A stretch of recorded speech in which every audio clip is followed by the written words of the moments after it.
In the episode a couple of weeks ago, we talked about the mantle, the torch, the SEC torch. Now that Saban has retired, he carried that for a long time. It was his. Nobody can grab it out of his hand. They tried, but all they could touch was the tip of the torch, and they just couldn't get it out of his hand. Now that Saban's gone, that torch is just kind of floating. A lot of people think that it's Kirby Smart. But what you just read, you got to ask yourself, is it Sark? Look at the talent that he has. You just read the talent that he's got. He's got the number 1 recruiting class this year. Now, does that mean anything? I would say yes. Some people will say no. There's arguments both ways. I mean, we've seen a lot of 4 and 5-star busts out there, and we've seen a lot of walk-ons, Stetson Bennett, come in and light it up, right? So that doesn't always mean anything. So does Sark have the ability to grab that torch? And if he does, and if Texas is player rich, is it because they are rich and there's a lot of money? Is there a lot of NIL money being thrown at Texas? I think that there's a lot of wealth, and I'll define that for you, in Texas, that, in my opinion, Georgia does not have. Now, what do I mean by that? It's not strictly NIL deal and money. It also comes from historical prestige. You cannot be a college football fan. I don't think that you can be a high school football player considering a collegiate playing career at any level without knowing and appreciating what Texas is to college football. The same way that Alabama defined themselves in the fabric of college football. There is a bright crimson strand running through the blanket that is college football, and it's all because of Bear Bryant and historical Alabama. It's all because of Nick Saban and just now modern Alabama. Texas has that same type of presence. Notre Dame has that same type of presence. Ohio State has that same type of presence. There's Michigan, there's a factory out there on the West Coast that makes something unrelated.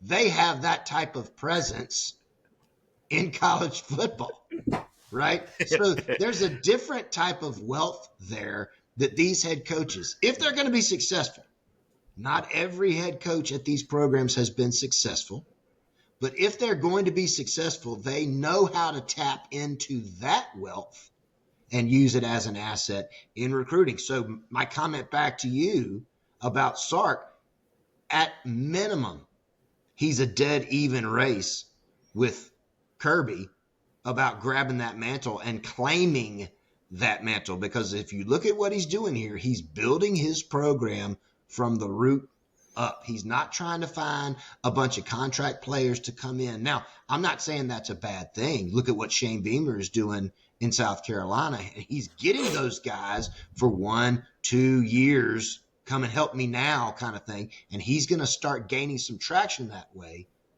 But South Carolina also doesn't have anywhere near that overall wealth that Texas has. That was pretty good. I think your only thing that I would maybe push back on you was when you talked about I think you misspoke when you said Kirby Smart. Maybe you should have said slippery fart. I don't know. And for anybody that's questioning what team was he talking about on the West Coast, the Fighting Prophylactics. His second favorite team. I'll pull for them right after I pull for a lot of other bad things. Yeah. So before we move on to the games, B, man, you got anything you want to say about that? And I'm sorry I didn't introduce you to the show. My bad. It's all good. It's all good. I think we got to give Kirby at least a little bit of an edge, and I'm not trying to be biased here, but we got a pedigree behind his name. I don't think Sark has that yet. He hasn't even won the SEC yet, so we got to get there first before we put them even in the race, I'd say. But I definitely think Sark is that number 2 right now, no doubt. Whoa, whoa, whoa, whoa. Even over Don't tell me DeBoer. Oh, Lane He wasn't. Kiffin? He was going with his Come on. man crush. Come on, man. Lane Kiffin. My guy. No, I would. I mean, How you doing? if you just look at this, what the chicken just said. Now, I think when we get to Georgia next week and we recap Georgia, I think you're going to find probably the same storyline, right? And especially on the wide receiver room, I think we're loaded. Anyway, we'll tackle that next week. But I mean, I would have to say that, man, Sark is definitely building something very, very special at Texas. Longhorn fans, you should be very proud of this coach. The only thing I would say is he's got to learn how to win the big ones. 2 losses to Georgia last season, not a good look.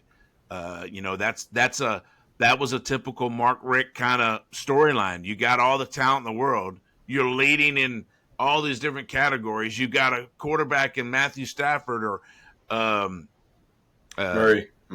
Yeah, Aaron Murray, man, that could, that lit up the SEC, broke SEC records, but you couldn't win the big games. So Sark's got to overcome that. I think he can. I just got to give him over that little hump, and Texas has got a really, really bright future with this guy for sure. I think there's something, and it's not a dead-on comparison of who's better, Sark or Kirby, right? It's more of a program trajectory that we're looking at. And one thing that I think, and Chris, pay attention, this is another learning moment.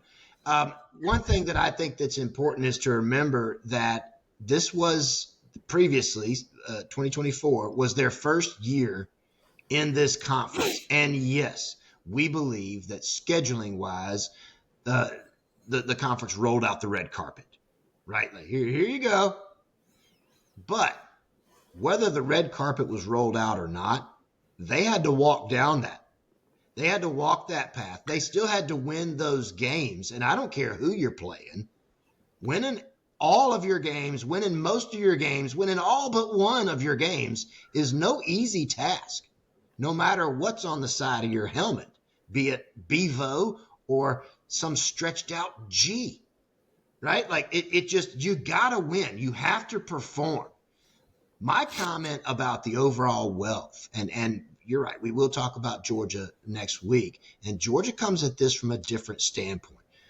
Think about it, if you will, from the standpoint of, am I wealthy because I own a lot of real estate, or am I wealthy because of all the stocks and bonds and whatever else those guys on Wall Street have, right? It's where is your investment? Texas has an investment in overall program notoriety that I will argue with you every single day that Georgia's not there yet. They can get there. I would agree with that. I think that by winning those games, like Georgia did beat Texas twice last year, that was huge, because it doesn't really take away from what Texas has already built, but it certainly adds to what Georgia is building. So we can sit here and go back and forth all day long. I think that these programs are in a pretty dead heat right now as to who's in the better spot. Not who's going to take it, but who's in the better spot. I think it's a dead heat between who's in the better spot to take that mantle. I agree from that standpoint. I just thought we were arguing the GOAT of this next era, post-Saban. That's all I was. I think it's probably too early to tell for that. Certainly Kirby is building quite the resume to take that title. And Sark does have some boxes he's got to check if he wants to be included in that conversation.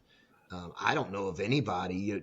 Dabo was looking that way out of Clemson for a minute, but he's kind of, with the whole "do I want transfers, don't I?"